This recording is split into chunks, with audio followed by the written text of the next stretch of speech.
Great. Thank you very much, and I'm glad to be here. My presentation will be on the synthesis of structured health data. There have been some presentations earlier on today on images, for example. So I won't talk much about images; just refer to them.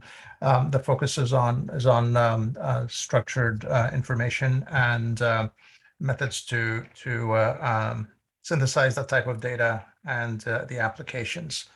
So let me start off by giving you just a little bit of background on the synthesis process, make sure that we're all on the same page. So the basic idea is you start off with a source data set, which may be tabular or a longitudinal data set. You build a model from that. Different types of models have been used from statistical machine learning methods to deep learning methods. In general, we've found that statistical machine learning methods work very well for tabular data, as well as deep learning methods such as GANs. But for longitudinal data sets, you have to use deep learning approaches to get good results. And then once you've built the model, you've trained the model, you can then generate new synthetic data from that model. The data synthesis process is stochastic. So you will get slightly different synthetic data sets every time. You've seen synthetic data in the form of these deep fakes. And the results in the context of images have been, at least for faces, for example, have been quite good. And we're really talking about the synthesis of structured data, as examples below on the right-hand side show.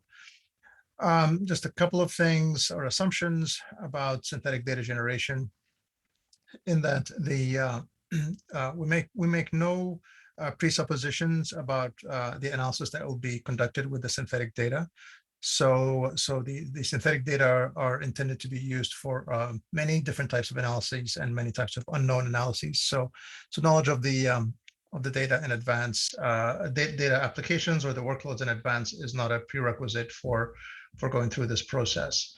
The second point that is useful to make is what kind of question that we get frequently is what kind of sizes, data set sizes will this work with?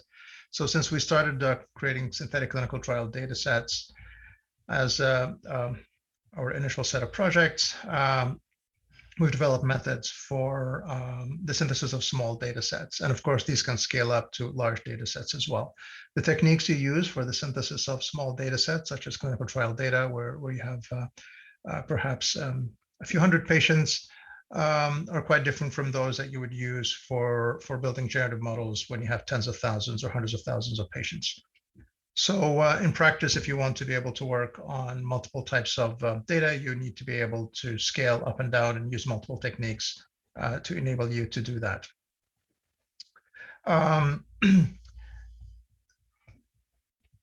Okay. The other point that's useful to make is when you're sharing synthetic data, you don't have to share data sets themselves. You can also share the generative models or make the generative models available to end users. What we found is data controllers or data custodians are more comfortable sharing models than they are sharing data. And once you have the models available or access to the models available, then you would give data consumers freedom to go and search a catalog of generative models and synthesize an arbitrary number of patients from those models that would suit their analytic requirements. To avoid attacks on models, you can monitor the access requests and throttle them as necessary. So there are ways to manage those risks. But this has been quite an effective way to provide access to synthetic data rather than making synthetic data sets available for the user community. There are other reasons from an analytical perspective why you want to give users access to the generative models themselves, and I'll mention those later on.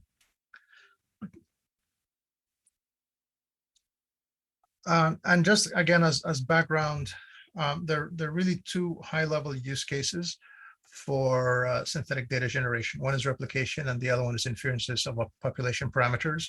And the way you'd evaluate your synthetic data is different, is quite different between these two approaches. So replication, for example, is relevant if you are creating synthetic data for software testing statistical applications, for example, or if you are publishing an article in a journal and you want to make a synthetic variant of your data set available for other researchers to replicate your studies, so replicate your study or replicate your analysis. So these would be, or in vendor evaluation situations where you are evaluating vendors or technology providers, and you want to provide them with data sets to demonstrate their capabilities on. So all of these, your evaluative criterion is really around replication. And by that, I mean you want to be able to replicate the conclusions that were obtained on the real data on the synthetic data. The other scenario is inferences of population parameters where you are sharing data sets to allow analysts to build arbitrary models and draw inferences from these models to the population. So really the objective is not to replicate a real analysis anymore, it's to draw inferences. So for example, if you share an EHR data set as a synthetic variant, you want to allow the analysts to build their own models, arbitrary models, unanticipated in advance, using the EHR data sets. And again, the way you evaluate your generative models is different if you're focused on inferences or on replication. In practice, you want to do both. In practice, you want to make synthetic data available for both scenarios, and therefore you need to evaluate the quality of your synthetic data, taking both of these situations into account and not just one of them. And that's also quite important. And then the other thing, just to mention, which is also quite important, is how you evaluate the utility or the loss functions for your synthetic data. So we've been doing quite a bit of work on that. And this is the kind of a simplistic but a general view of how a synthetic data is generated. So you have a generator, takes in real data, and then creates a synthetic version of that data set, which runs through some kind of discriminator that is going to tell the difference between real and synthetic data, and then use the results of the discrimination back to improve or to train the hyperparameters for the generator. And if you're using a GAN, your input would be a random distribution, a normal or a uniform input, but the model is the same. So an important assumption here is that the result of the discriminator is predictive of your actual workloads. What that means is whatever score your discriminator is producing, let's say it's some number between 0 and 1, where closer to 0 means it can't discriminate between real and synthetic data. Then you'd want the closer your score is to 0 to mean that you're better able to, let's say if your objective is replication, then you're better able to replicate the conclusions of some arbitrary of the analysis on your synthetic data as you would on your real data. So we found that a lot of the utility metrics that are used in practice are not very predictive under these conditions. So choice of the utility metrics or this discriminator score is very important, especially when you're using it, for example, for hyperparameter tuning. So some thought has to go into this. And it shouldn't be taken for granted that your traditional utility metrics are going to work out of the box for being predictive of arbitrary analytic workloads. So just a couple of tidbits around the construction and training of these generative models that are quite relevant, irrespective of the technique that you're using. So let me show you some just results to illustrate some of the applications of synthetic data generation. So one of the main concerns, which was touched on by previous presenters as well, is the privacy of synthetic data. So there are a number of different privacy models too have been used in the context of synthetic data for structured data. One is attribute disclosure, conditional on identity disclosure. So this is where you are able to match a synthetic record with a real person on quasi-identifiers and then learning something new from that match. This would happen if your models are overfit, for example. And the second one is membership disclosure. So these are the two typical privacy models that have been used. For the attribute disclosure, conditional identity disclosure, here's some results that we have run just to give you a flavor of the kinds of results you'd get. And so these are the probabilities of matching a synthetic record with a real person and learning something new after that match on two different data sets. One is the Washington Hospital Discharge Database, and the other one is the Canadian COVID-19 database. These are quite large data sets, and you can see the probabilities for the fully synthetic data and the original data. We compare that value to the commonly used risk threshold, which is the European Medicines Agency recommended value or suggested value of 0.09, for example. So as you can see, that the risks are quite low compared to that threshold. And these are probabilities without any additional controls. So if you add controls as well, then your overall risk will reduce, but without controls, it's already quite low. And these numbers are consistent in that we have observed similar low risk values for multiple data sets as well. These are just two examples. And then for membership disclosure, this was discussed in earlier presentations, and you get there are different ways to calculate membership disclosure risks. But these have been covered in previous presentations, so I'll just skip that part. But of course, when you talk about privacy, you also have to consider utility.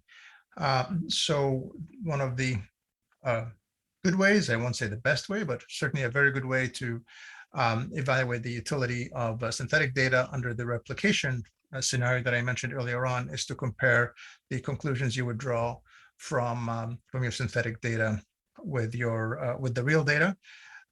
So of course, you don't want to protect privacy too much and have a negative impact on utility. You don't also want to optimize the utility and have a negative impact on privacy. So as I showed you, we're able to measure the privacy risks in synthetic data sets.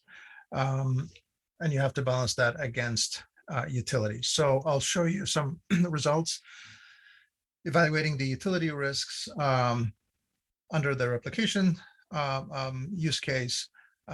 Just some examples. So here's an example from an oncology clinical trial, a colon cancer study, where the objective was to look at the relationship between bowel obstruction and disease-free survival.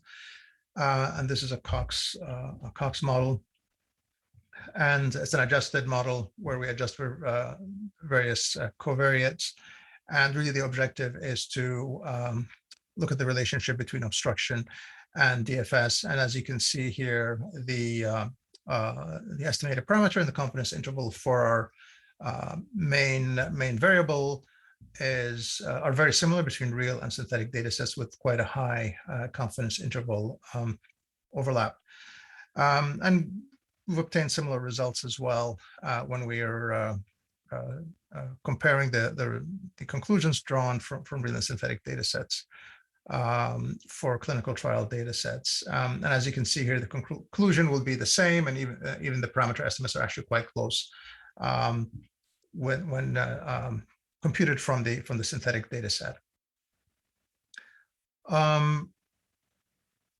Here's another example of the more complex relationship. So this is the Ontario COVID-19 case database. Data was collected at the end of November 2020, so you only see the first wave. And here we create a synthetic data set from the case database and build a gradient boosted decision tree to predict the probability of death, with a number of different variables describing the case, as well as various comorbidities and socioeconomic status variables.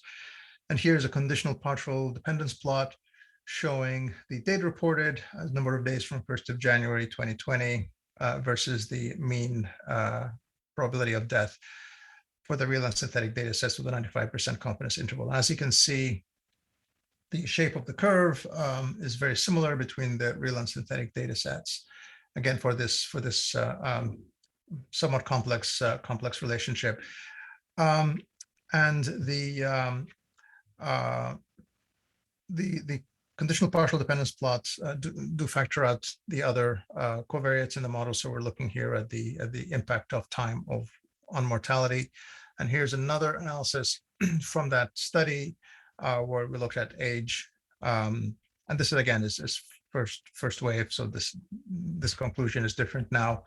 But from the first wave, you can see a rapid increase in the probability of death with age, with high confidence interval overlap, and generally high concordance in the estimated probability as well between the real and the synthetic data sets.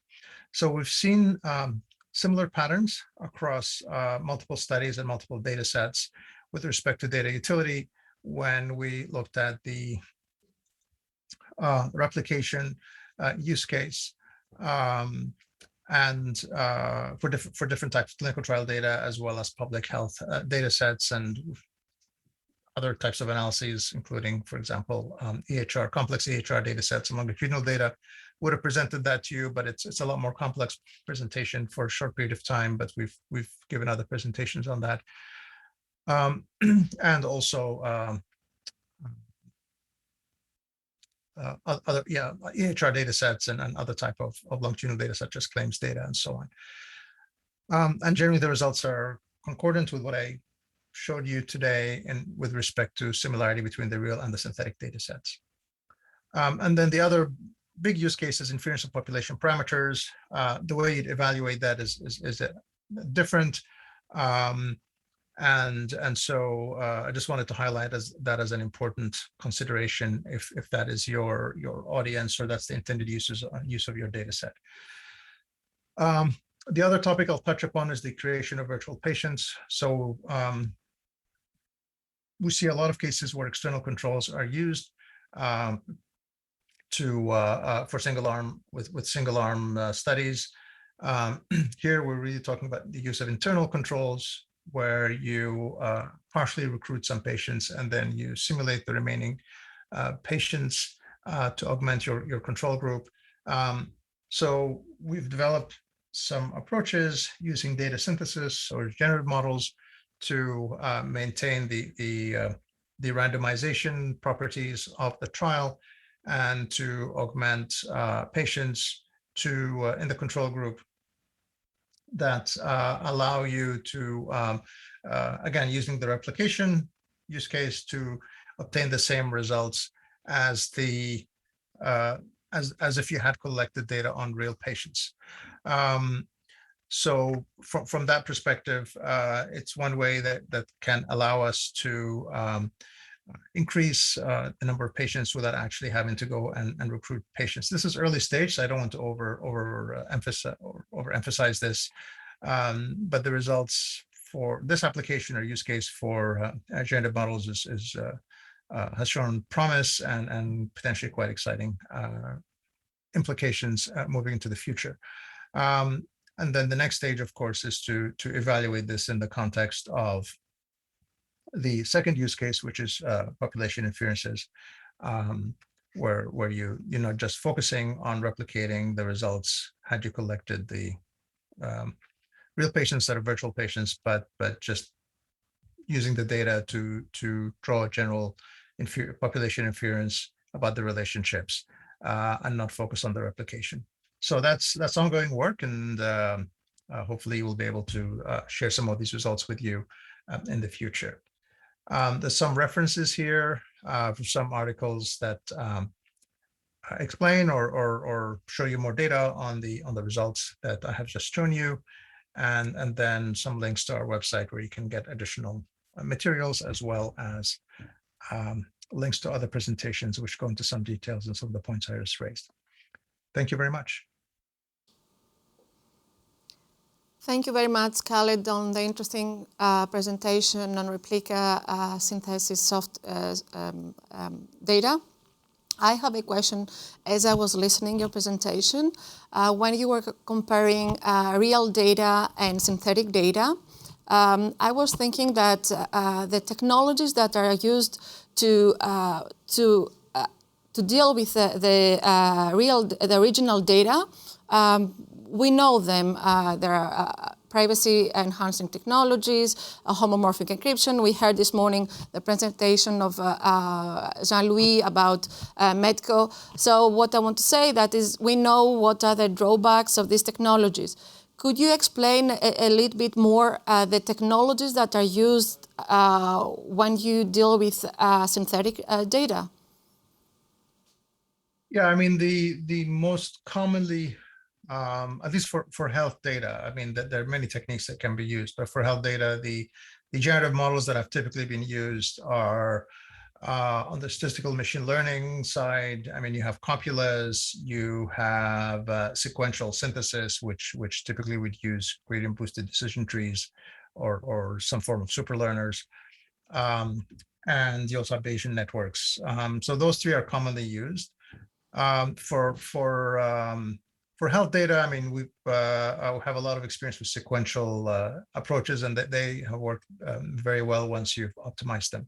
And then on the deep learning side, you have just traditional GANs for tabular data, and then different types of RNNs or LSTM models or LSTM GANs for longitudinal data. And these also have worked quite well in practice.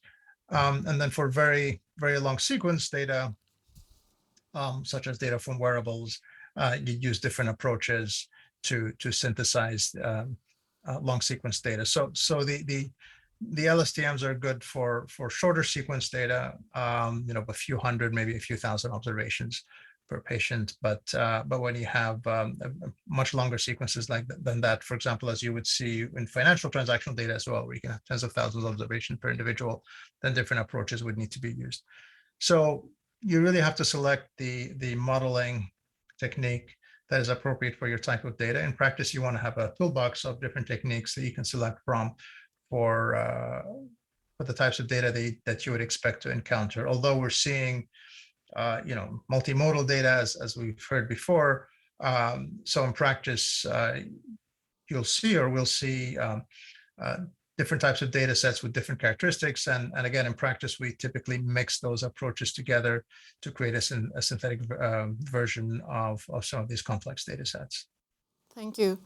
Thank you very much. Another question that I have, as I have a legal background, is related to the legal framework that applies to synthetic data when it comes to the protection of privacy. If you can discuss about the protection of privacy, because it's clear for the original data that they contain personal health information. So the privacy laws apply. How about the synthetic data, how they are regulated?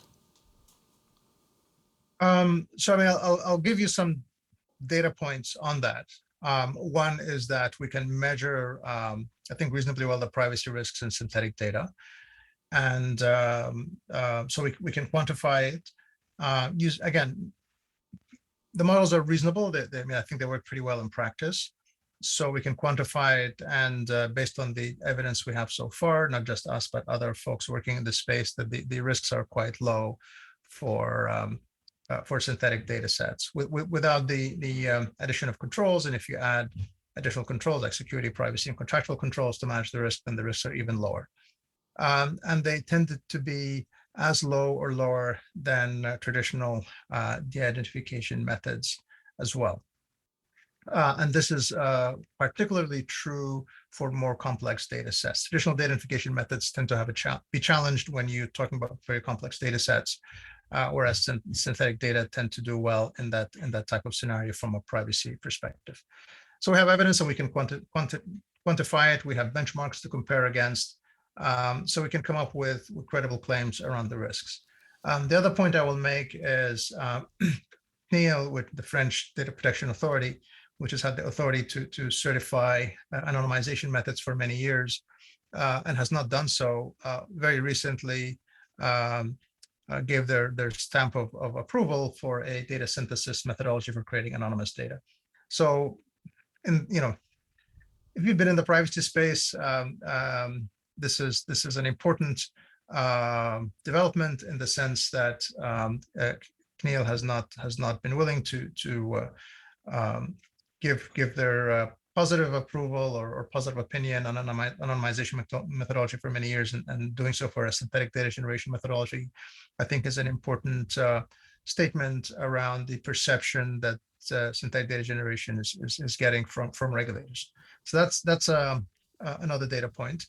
And then a third data point that I'll close with this one is that really, unless you overfit your generative models, the results will typically have pretty good privacy risk profiles.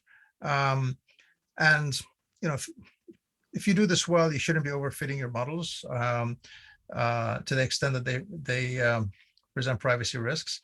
So I think in practice the risks are going to be low anyway. But like I said in the first point, you can quantify that for every synthetic data set that is generated. So you don't have to take it as a general statement about the whole approach. You can evaluate it on a case-by-case basis.